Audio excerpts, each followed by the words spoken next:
In August 1935, the US was 5 years into the Great Depression, and there would be another 5 years to go.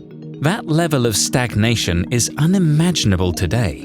1 in 5 adults were unemployed, and few had access to any kind of social services. Seniors, the most vulnerable segment of society, were hit the hardest. This crisis made it possible for President Franklin Roosevelt to enact the most radical government program in US history, the Social Security Act. Social Security was the first initiative in the US to provide for the basic welfare of seniors. It's difficult to overstate the program's impact. A few pensions did exist at the time, but there was no regulation, and workers rarely received any benefits at all. The goal of Social Security was to guarantee a basic payment to Americans 65 and older, financed through payroll taxes. Even today, around 10% of seniors live below the poverty line. Without Social Security benefits, that number would be nearly 4 times the amount. But today's retirement landscape looks nothing like that of 1935. Employer-sponsored retirement accounts are highly regulated, broadly used, and increasingly competitive. Many people top this up with after-tax savings. So while many seniors still rely on their Social Security payments to get by, another large segment of retirees receive these benefits but have no need. That's an important point, because according to recent projections, as of 2033, the Social Security Fund will no longer be able to pay out full benefits unless it receives additional federal funding. Given this trajectory, is there a looming retirement crisis? And if so, what should be done about it?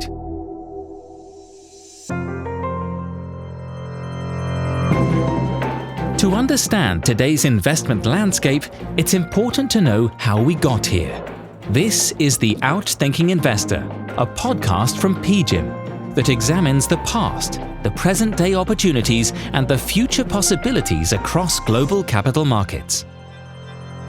Andrew Biggs is a senior fellow at the American Enterprise Institute in Washington, D.C., and former Deputy Commissioner of the Social Security Administration.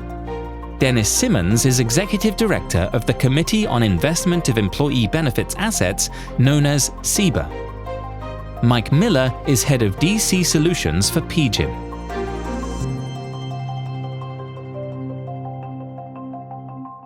Retirement income is like a 3-legged stool, supported by 3 separate sources of retirement savings, including Social Security, employer-sponsored plans, and personal savings.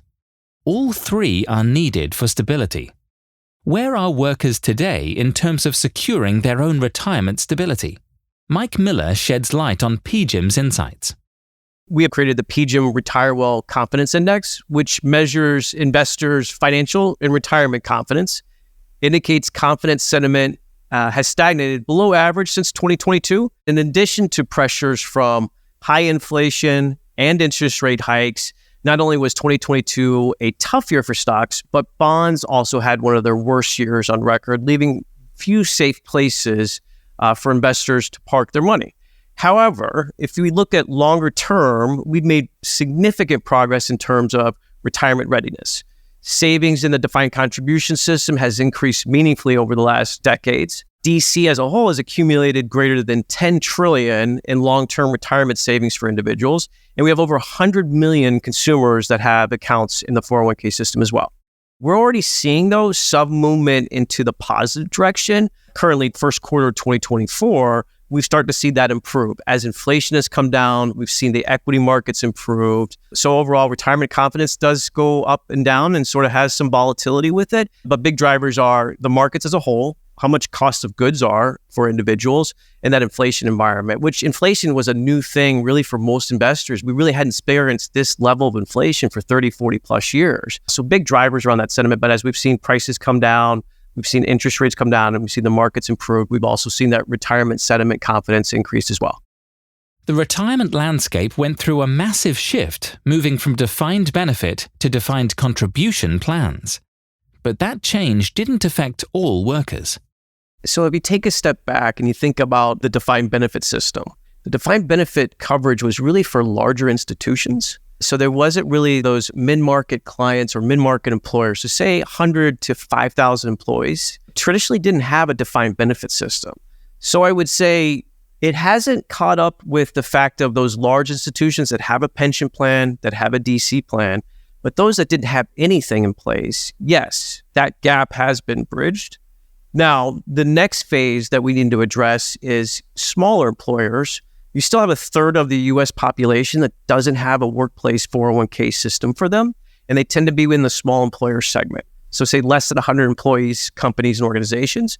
That's where the next sort of evolution is how do we get those individuals, get them a retirement plan, get them saving more? So, when you break out the different segments, it's not going to catch up to that large end of the market that has a pension plan, has a DC system. But if you think about not that long ago, there's a lot of larger institutions in that large market that didn't have any retirement system. So, I do think the DC system has complement some of the coverage gaps that we have, but we have more to come, especially on the small end of the market.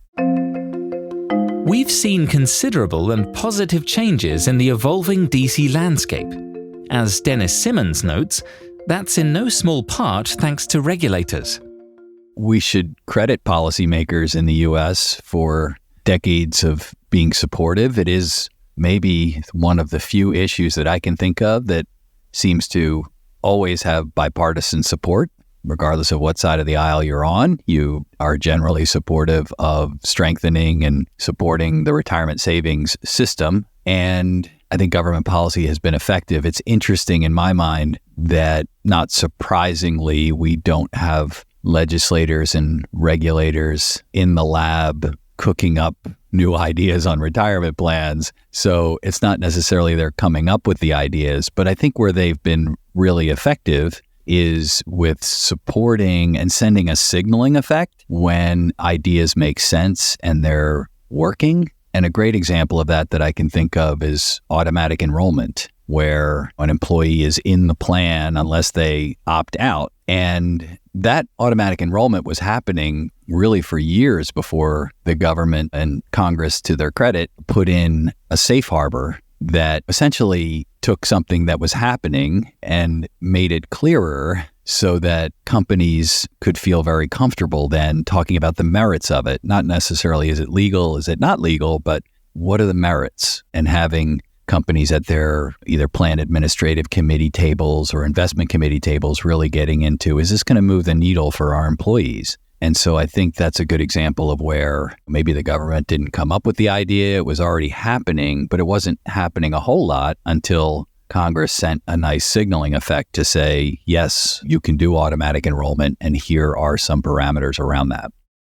Despite these increased participation numbers, plus years of a strong US economy and improvements to DC plans generally, headlines tell another story. Andrew Biggs explains. Well, it's almost taken for granted that retirement readiness in the U.S. has gotten worse. If you read media stories about retirement savings, they often don't even bother to present an alternate view. But I think the data tell a very different story. If you think of the things that contribute to having a secure retirement, like the share of employers offering retirement plans, the percentage of workers participating in them, the share of workers' salaries that employers and employees are contributing to those plans, the amount of retirement assets they've built up, whether households are staying in the labor force at older ages or dropping out, or the age at which people claim Social Security, or seniors' incomes in retirement, or the risk of poverty in old age, or how retirees feel and what they say about their own financial security. If you think of factors like that, all of them are better today than they were in the past. 70% of private sector workers today are offered a plan at work versus around 40% back when traditional pensions were at their peak. Participation in retirement plans is up thanks to automatic enrollment. Contributions to retirement plans have risen from 5.8% of total wages in 1975 to 9.2% of wages today. That's a 58% relative increase in what we're putting aside for retirement. Retirement plan assets, say, in Federal Reserve data, are 5 times the level they were in the 1970s. And savings, in my own research, have increased in every age group, every income group, every educational group, and every racial or ethnic group. Labor force participation for 55 to 64-year-olds, which in the past was quite low, that's back at a record high. Retirement incomes have never been higher, not just on average, but across the income distribution. In recent research, the Census Bureau finds that the elderly poverty rate fell from 9.7% in 1990 to 6.4% in 2018. That's a 1/3 drop in the risk of retiring poor in less than 3 decades. If you look at surveys, seniors in nearly every poll will tell you they're doing well. Roughly 8 in 10 tell Gallup they have enough money not just to survive, but to, quote, live comfortably. In a Federal Reserve survey, just 4% say they're finding it difficult to get by. Now, I grant you there's a disconnect. In a survey, 54% of new retirees thought the country faced a, quote, retirement crisis. But only 4% of those same retirees said they described their own financial situation that way. So I think we just have a huge disconnect between what people perceive about the U.S. retirement system and what's actually happening on the ground. That disconnect could be purely perception. It could also reflect the delay in the impact of DB plans going away and the cost of retirement going up. And current retirees have a greater sense of security in their Social Security benefits. But the success of DC plans is also measured in behavioral terms. Retirement savings has entered the American lexicon, and it's there to stay. I mean, the 401k plan, your average citizen talks about, do I have a 401k plan? Do you have a 401k plan? How's my 401k plan doing?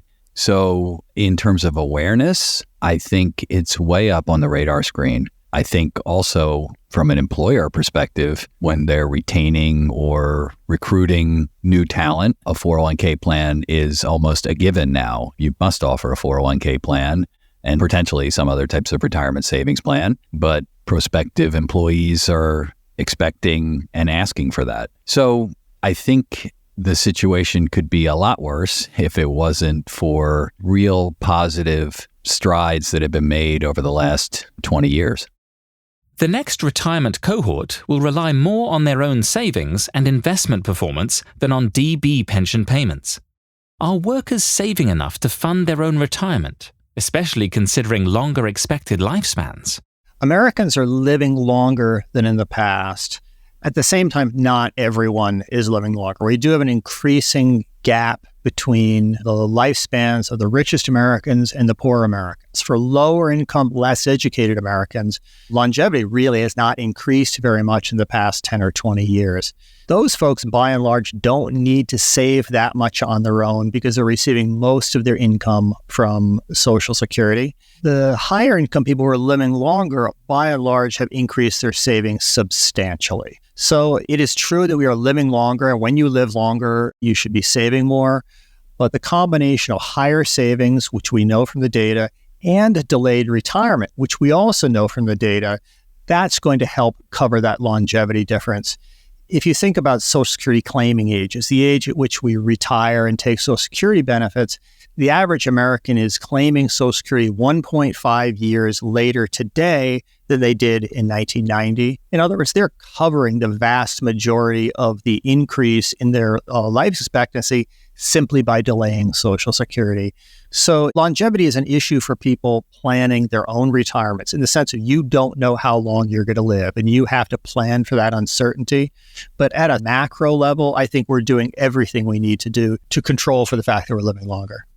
One thing that's often overlooked is that because of the healthcare equity gap, lower income workers may be forced to stop working earlier than planned because of long-term health issues and ending up needing to supplement their Social Security benefits.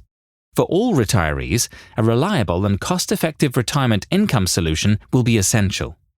This is a global challenge that many parts of the world are facing, especially because the demographics have accelerated with those that are coming into retirement and those that are in retirement. One country that has done the best job is in Singapore. They require a certain amount of your account to be spent on a government annuity, While that may be difficult to implement in the US, a lot more work can be done to embed retirement income solutions, including guaranteed and non-guaranteed solutions into retirement plans. There's a lot of things that we would articulate to a client about how to help better manage retirement income. So first, one, we don't believe it starts with a product, but really more of a client experience.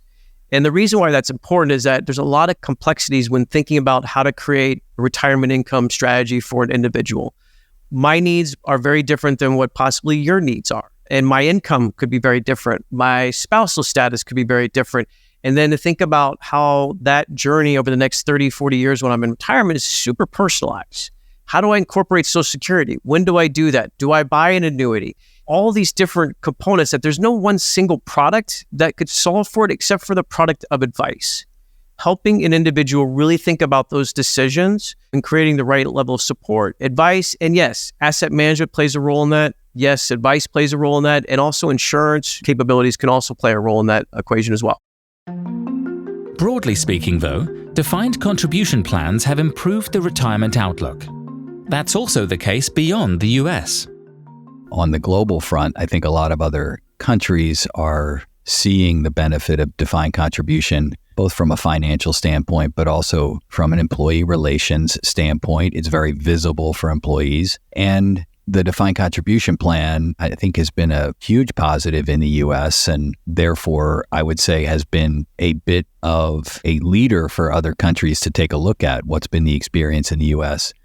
At least that's been my personal experience in talking to international policymakers. They want to know, how did the U.S. defined contribution system get to where it is today, and what have been some of the pros and cons there? The same is often true in the US, that the retirement systems of other countries look more efficient and effective. But the grass isn't always greener on the other side of the street.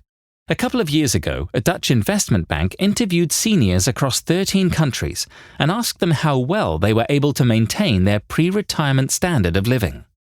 The best country in this survey was Luxembourg, which is basically a tax haven. But after that, it was the US, and followed by Britain and the Netherlands and Australia.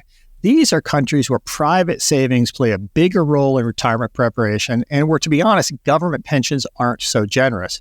By contrast, the worst off country was France, and then Germany and Belgium really weren't that much better.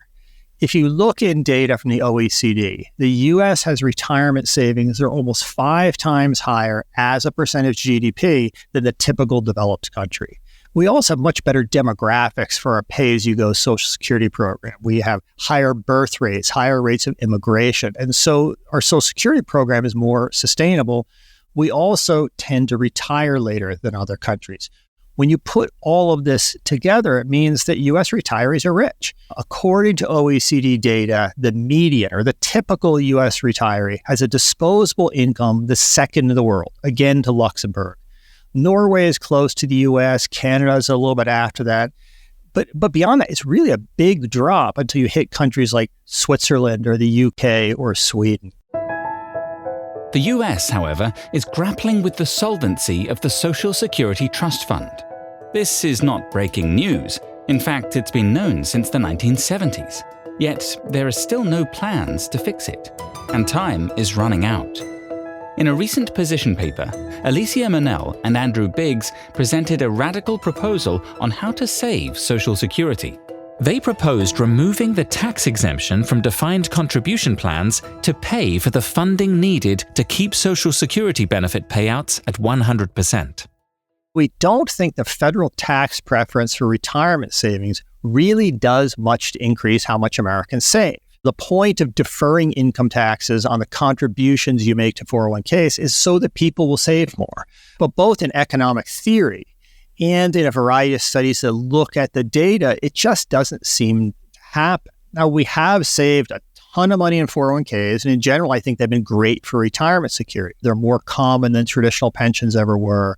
And because both employers and employees pay into them, we're contributing much more toward retirement than we did in the past. Those are great things about 401ks. But our point is the tax break isn't doing much of the legwork. It's everything else about 401ks that is really getting things done. And the tax preference for retirement savings is really, really expensive.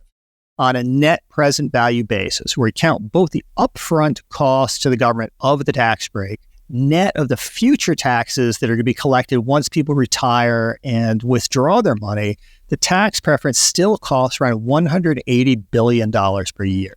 And most of that money goes to high-income households who would save anyway. And, in any case, are at zero risk of poverty in old age. So this is something where, when I think about the federal budget being in a crunch, and it truly is, you have to think about essentially expenditures by the federal government that are large and that aren't really doing what we want them to do. And I really do think the federal tax preference for retirement savings fits in that category.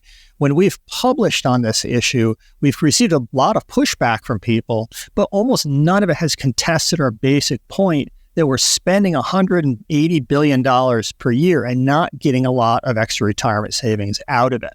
Now, what we pointed out is if we eliminated the retirement tax break and moved the savings to Social Security, we could address most of the program's long-term funding gap, and that's without hitting Americans with the biggest tax increase in history. I'm not saying that eliminating the retirement tax preference isn't a tax increase. It is. People getting these semantic arguments over what you call it. But when you go through the economics of it, repealing or rolling back the retirement tax preference wouldn't affect people's behavior. It wouldn't affect the economy in anything like the negative way that raising payroll taxes to keep Social Security solvent would. It's a tax increase, but it just does not have those negative connotations to it. Rolling back the retirement tax preference wouldn't make Americans save less. It really wouldn't hurt the economy. So over the long term, I still favor reducing Social Security benefits for higher income people. I would go to a flat benefit system, similar to the United Kingdom or Australia. But even if we started doing that today, and even if we implemented it pretty rapidly, we're still going to need extra money over the next few decades. And that money has to come from somewhere. Politically speaking, both Donald Trump and Joe Biden are opposed to cutting benefits. Neither of them say where they're going to get the money from to pay those benefits.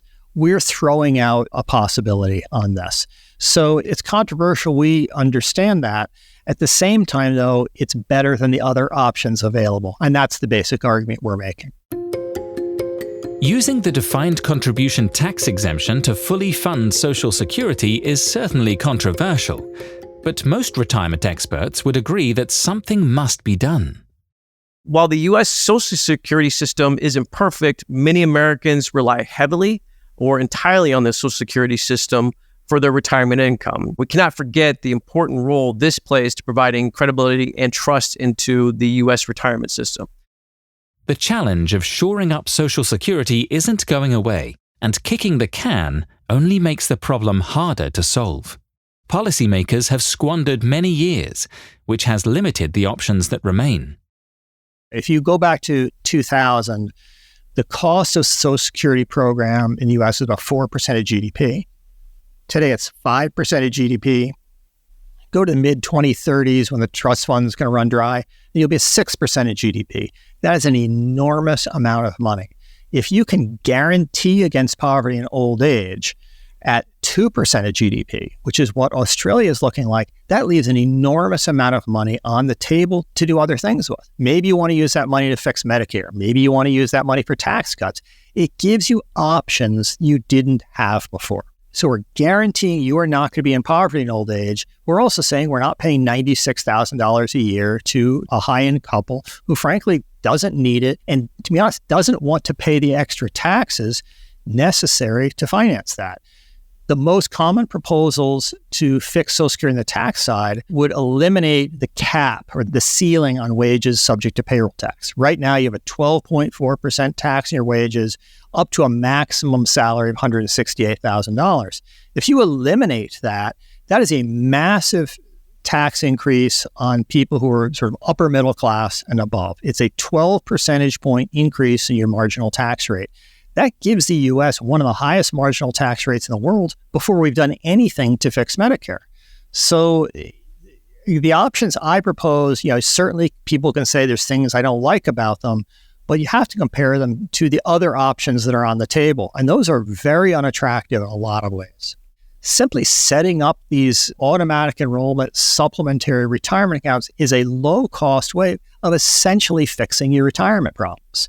And if you do that, then a lot of these other problems become easier to solve. If you know everybody is saving for retirement at work, then you can think, okay, maybe we don't need to have a massive tax increase for Social Security, but we just need to get over the hump of making big policy decisions. Combining universal participation with a means-tested benefit would remove the moral hazard of saving less just to avoid losing a government benefit. That helps keep overall costs of retirement down. But any option of dealing with the Social Security shortfall involves some sort of trade-off. Hopefully, the solution, or set of solutions, is optimal for future retirees.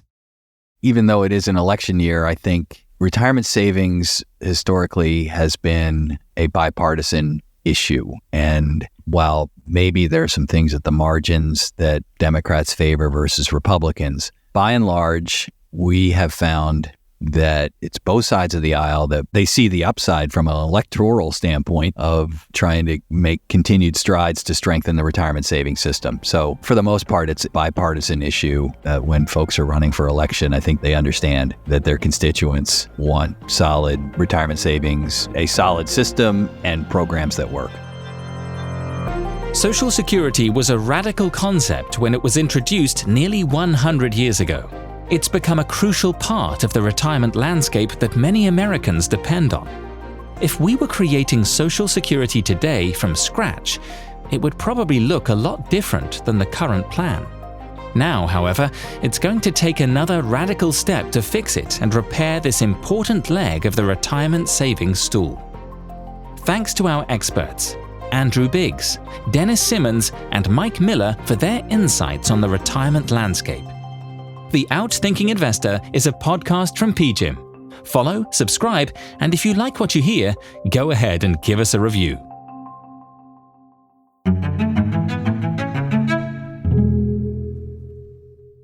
If you enjoyed this episode and want to hear more from PGIM, tune into our new podcast, Speaking of Alternatives, hosted by Eric Adler, President and CEO of PGIM Private Alternatives. See the link in the show notes for more information.